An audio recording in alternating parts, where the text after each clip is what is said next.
Hello guys, एक बार फिर से आपका स्वागत है हमारे चैनल गेट नॉलेज में। आज हम रिव्यू करने जा रहे हैं यामाहा MG20 XU मिक्सर को। आज हम इस मिक्सर के बारे में जानेंगे। तो जिन लोगों ने अभी तक हमारे चैनल को सब्सक्राइब नहीं करा है वो नीचे दिए गए बटन पर क्लिक करें और चैनल को सब्सक्राइब करें और इसी तरह की वीडियोस की नोटिफिकेशन के लिए बेल आइकन को प्रेस करें। तो गाइस, ये है हमारा यामाहा MG20 XU मिक्सर। तो चलिए सबसे पहले हम इसके एक एक चैनल को देख लेते हैं, फिर उसके बाद में इसका मास्टर सेक्शन देखेंगे, इफेक्ट सेक्शन देखेंगे और इसके आउटपुट सेक्शन को भी देखेंगे जो कि पीछे दिया हुआ है। तो चलिए सबसे पहले हम इसके चैनल को देख लेते हैं कि एक पर्टिकुलर चैनल में हमें क्या क्या देखने को मिलेगा। तो सबसे पहले हमें जो इसकी ये इनपुट मिलती है चैनल के लिए, ये सबसे यूनिक है, जो हर मिक्सर में नहीं मिलेगी आपको, सिर्फ यामाहा में ज़्यादातर मिलती है। तो देखिए, इसमें हम सबसे अच्छी बात ये है, हम इसमें XLR के साथ साथ मोनो भी इनपुट करते हैं। ये 2 in 1 है। जैसे अगर हमें XLR यूज़ करनी है तो हम इसमें XLR इनपुट कर सकते हैं, और अगर हमें मोनो, जिसे हम TS कहते हैं, TRS कहते हैं, अगर वो इनपुट करना चाहते हैं तो वो भी इसी में इनपुट हो जाएगी। अलग से हमें लाइन इन और आउट के लिए कोई ऑप्शन नहीं दिया हुआ है। तो इसके बाद में हमें 2 स्विच देखने को मिलेंगे हर चैनल में, जो है पैड जिस पे लिखा हुआ है 26 dB और हाई पास फिल्टर। तो इन दोनों का यूज़ मैं आपको नेक्स्ट वीडियो में करके बताऊंगा चैनल, जब हम इस मिक्सर को यूज़ करेंगे। तो देखिए, इस बटन का जो काम होता है वो ये होता है कि जब हम इस बटन को प्रेस कर देते हैं, जैसे मान लीजिए किसी ने इंस्टेंट, हम माइक यूज़ कर रहे हैं और किसी ने इंस्टेंट कोई चीज़ कर दी है, तो हमें जब उसका साउंड एकदम से कम करना है तो इस बटन का हम यूज़ करते हैं, या हम कीबोर्ड वगैरह पे भी इसे यूज़ कर लेते हैं, वरना नहीं करते हैं अगर कीबोर्ड का साउंड ज़्यादा है तो इसका मतलब ये होता है कि हमारा जब इस बटन को हम प्रेस कर देंगे तो हमारा साउंड 26 dB तक माइनस हो जाएगा। जो हमारा साउंड है वो बहुत ज़्यादा कम हो जाएगा, 26 dB तक एकदम से कम हो जाएगा इस बटन को प्रेस करने के लिए। इसका कम यूज़ होता है। हाई पास फिल्टर की हम बात करते हैं, तो अगर हम इस बटन को प्रेस करते हैं तो इस बटन से हमारी 18 हर्ट्ज से नीचे की फ्रीक्वेंसी कट हो जाती है, जिसे हम लो फ्रीक्वेंसी कहते हैं। लो फ्रीक्वेंसी कट हो जाएगी और हमारी 18 हर्ट्ज से ऊपर की फ्रीक्वेंसी को सिर्फ ये चैनल आउट जो हमारी मास्टर में जाएगी वो 18 हर्ट्ज से ऊपर की फ्रीक्वेंसी जाएगी। उसके बाद नॉर्मली सभी चैनल में हमें गेन देखने को मिल जाएगी। ये गेन व्हाइट वाली नॉब जो है ये सभी गेन है, ये हर चैनल में हमें देखने को मिल जाएगी। उसके बाद में हमें कंप्रेशन नॉब मिल जाएगी, कंप्रेसर जिसे कहते हैं।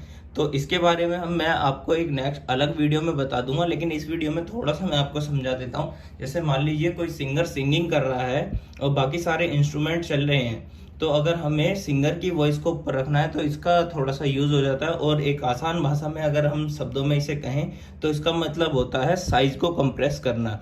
कि मतलब मान लीजिए कि काफ़ी सारे, जैसे कि साउंड क्राफ्ट सिग्नेचर 22 में आपको लिमिटर का स्विच मिल जाता है और इसमें कंप्रेसर का स्विच मिल जाता है, नॉब मिल जाती है। तो जैसे कि हमें लाउड साउंड भी चाहिए लेकिन लिमिट में चाहिए, तो उस टाइम पे ये नॉब हमारी काम करेगी, एक लिमिटर की तरीके से काम करेगी। इसे मैं आपको अगली नेक्स्ट वीडियो में आपको अलग से वीडियो बना के उसमें इसका यूज़ आपको दिखा दूंगा कि इसे कैसे यूज़ करते हैं। हमें मतलब जब किसी चीज़ का साइज कंप्रेस करना है, जो हमारी साउंड इसमें इनपुट आ रही है उसे हमें उसका साइज छोटा करना है और उसे एक लिमिट में रखना है, लाउड वॉइस होते हुए भी लिमिट में रखना है, तो तब इसका यूज़ होगा। जैसे कभी कभी नारे वगैरह लगाते हैं कोई, जैसे आप मान लीजिए कि नारे लग रहे हैं आप किसी रैली वगैरह में, तब इसका यूज़ हो सकता है। और जब मैं आपको नेक्स्ट वीडियो में बताऊंगा तब इसे बिल्कुल अच्छे से हम बता देंगे। तो उसके बाद देखिए, नॉर्मली आ जाती है हमारी HF, हाई फ्रीक्वेंसी आ जाती है, जिसे हम कंट्रोल कर सकते हैं इस नॉब से।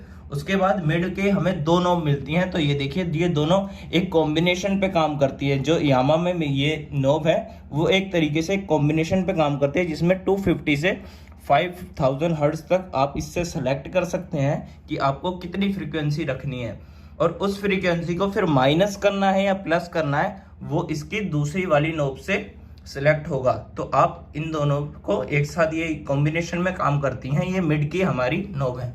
उसके बाद हमारी लो फ्रीक्वेंसी आ जाती है, जिसे हम बेस भी कहते हैं। तो ये हमारी पूरे चैनल की लो फ्रीक्वेंसी है कि हमें कितनी रखनी है। उसके बाद हमें इसमें 4 ऑक्सिलरीज मिलती हैं, 4 ऑक्स मिलती हैं, जिसमें ऑक्स 1, ऑक्स 2, ऑक्स 3 और ऑक्स 4 है। तो OX4 हमारी OX4 के साथ साथ में इफेक्ट की नोब भी है। तो देखिए इसमें प्री पोस्ट का बटन भी है। प्री पोस्ट का बटन भी जब हम मिक्सर को यूज़ करेंगे तो आपको बता देंगे कि इसका यूज़ क्या होता है। तो OX1 इस तरीके से काम आएगा, वो भी हम आपको बता देंगे। OX1 के आउटपुट लेने के लिए आप इस नॉब को यूज़ कर सकते हैं। उसके बाद में हमारी पैन कंट्रोल आ जाता है।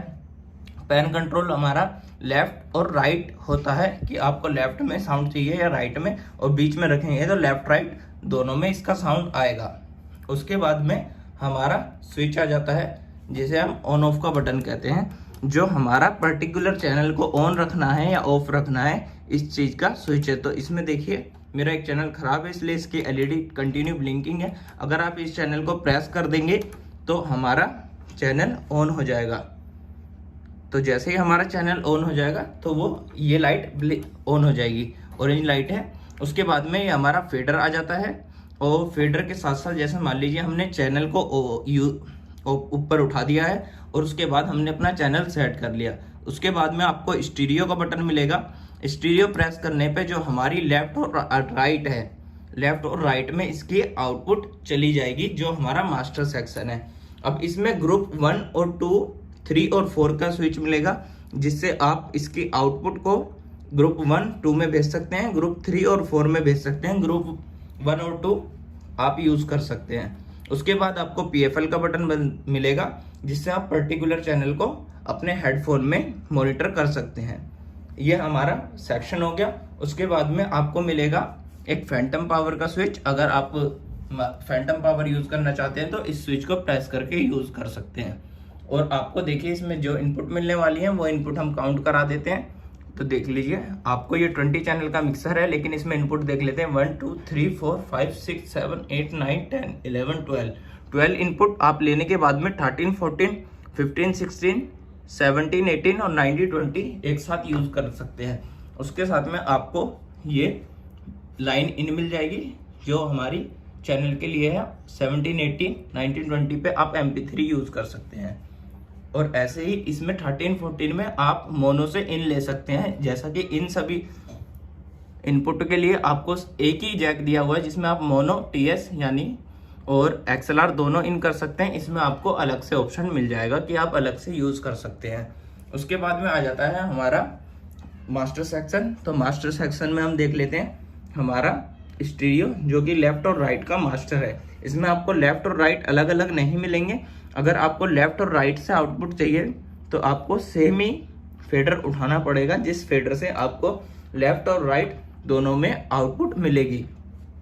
और ये हमारा ग्रुप 1 2 का फेडर है, जो हमने यहाँ से अगर जैसे हमने किसी भी चैनल का ग्रुप 1 2 में हम इसकी आउटपुट चाहते हैं तो ग्रुप 1 2 में आ जाएगी, और यह हमारी आउट ग्रुप 1 2 के आउट से हो जाएगी। तो अगर हम इस ग्रुप 1 और 2 के आउटपुट को अपने मास्टर में भी चाहते हैं तो हम मास्टर में भी इसकी आउटपुट लेने के लिए स्टीरियो का बटन प्रेस कर सकते हैं।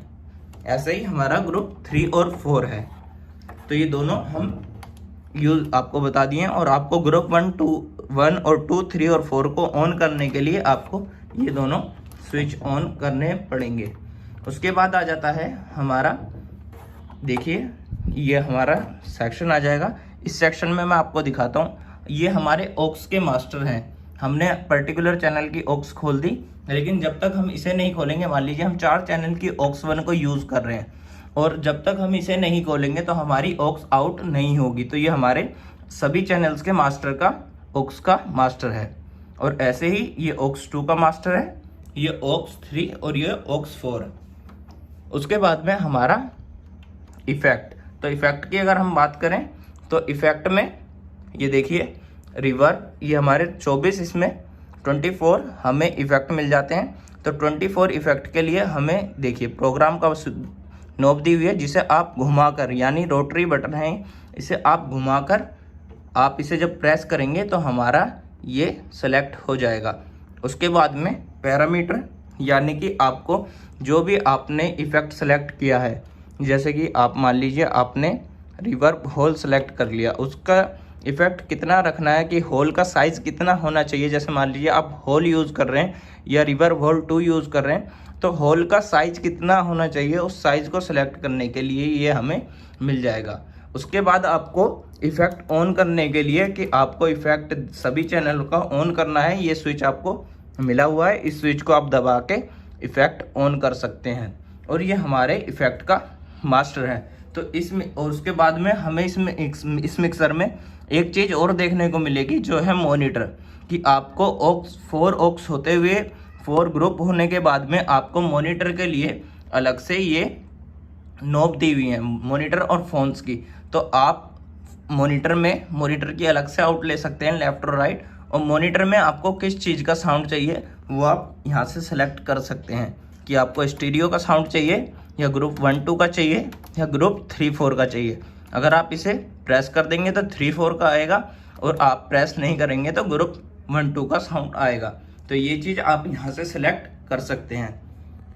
उसके बाद में हमने इसे देख लिया, अब हम इसका आउटपुट सेक्शन देख लेते हैं जो कि हमें इस मिक्सर के पीछे देखने को मिलेगा, जिसमें आपको स्टीरियो मिल जाएगा राइट और लेफ्ट, जिसका मास्टर मैंने आपको दिखा दिया है। ये आप बैलेंस आउटपुट भी ले सकते हैं और अनबैलेंस्ड आउटपुट भी ले सकते हैं। देखिए जैसा कि मैंने आपको बताया मॉनिटर के लिए हमें अलग से नॉब दी हुई है, तो आप मॉनिटर के लिए यहाँ से ये मॉनिटर के आउट ले सकते हैं। और ऑक्स के लिए आपको ऑक्स 1, 2, 3, 4 दी हुई है। ऑक्स की आउटपुट जो होती है वो 4 dB प्लस होती है। ऐसे ही ग्रुप की आउटपुट भी आप ले सकते हैं, ग्रुप 1, 2, 3, 4, और ग्रुप की जो आउटपुट होती है वो भी 4 dB प्लस आती है। ऐसे ही मॉनिटर की आउटपुट भी 4 dB प्लस आती है। और यहाँ पर आपको देखने को मिलेगा पावर का स्विच, और इसमें सबसे अच्छी बात यह है कि आपको पावर कोड दी हुई है। तो आपको अगर आपकी केबल ख़राब हो जाए या कट जाए तो आप पावर केबल लेके खरीद सकते हैं। तो अगर आपको वीडियो पसंद आई हो तो चैनल को लाइक करें, शेयर करें और सब्सक्राइब करें। और इस मिक्सर का हम टेस्टिंग अगली वीडियो में आपको दिखाएंगे कि इस मिक्सर को कैसे यूज़ करते हैं, और कंप्रेसर नॉब के बारे में भी एक अलग से वीडियो डाल देंगे।